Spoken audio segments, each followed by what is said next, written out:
देश को एक बहुत बड़ा पैकेज मिला 20 लाख करोड़ का।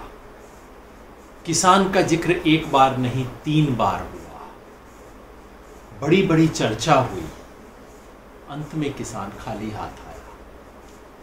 क्यों? ये समझने के लिए सबसे पहले जानना जरूरी है कि किसान को दिक्कत क्या थी, किसान को चाहिए क्या था।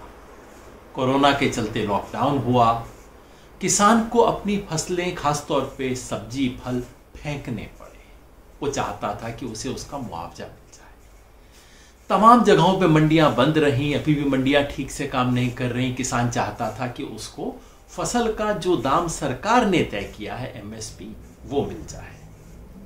किसान चाहता था कि उसने जो लोन लिया है उसको 3-4 महीने टाल दिया जाए और उसके ऊपर उन 3-4 महीनों का ब्याज उसके सर पे ना लगे।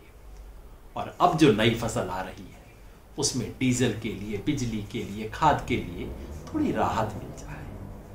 इतनी चर्चा, इतनी घोषणा, लेकिन इन 4-5 में से एक भी बात सरकार ने नहीं की। तो किसान को क्या मिला?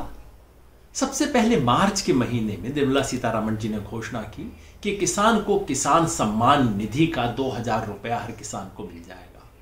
लेकिन वो तो हमेशा मिलता है। अप्रैल से जून के महीने में मिलना था, अप्रैल में ड्यू था, अप्रैल में दे दिया।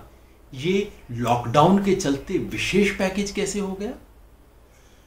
फिर उन्होंने दूसरी बार घोषणा की कि किसान क्रेडिट कार्ड का विस्तार किया जाएगा और नाबार्ड ज्यादा कर्ज दे सकेगा। ये घोषणा तो वो बजट के अंदर ऑलरेडी कर चुकी थी।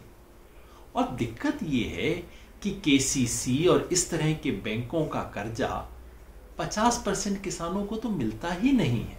फिर तीसरे टुकड़े में उन्होंने 11 घोषणाएं की। इन 11 में से 8 घोषणाएं तो ऐसी थी जो सामान्य बजट की योजना थी, ज्यादातर पहले बजट में घोषित हो चुकी थी, जो कि उनमें से किसी में यह नहीं बताया कि कितना पैसा किस योजना के लिए कितने टाइम में दिया जाएगा।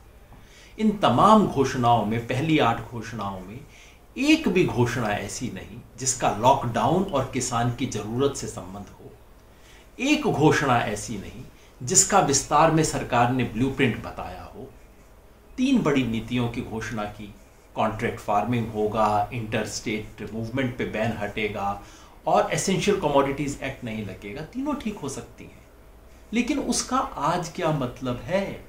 आज किसान की जो जरूरत है, आज उसका संकट है, उसको सुलझाने की बजाय कुछ दूरगामी नीतियों की घोषणा कर दी गई।